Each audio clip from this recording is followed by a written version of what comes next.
Hi friends, I am Tilak. You're watching Tech May Be Unique, and today we're going to see how to insert the tick symbol on your Google Docs mobile. And if you're new to this channel, make sure to click on subscribe button below. We just quickly move on to the video. So how to insert the tick symbol in Google Docs mobile, I'm just going to show in this video. So first of all, just open your document and just going to edit here.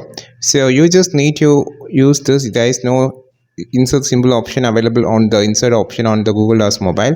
So I just using Google keyboard or Gboard. So I just click this. First of all, you just need to click this and click this again. You will see an option to have a tick symbol like this.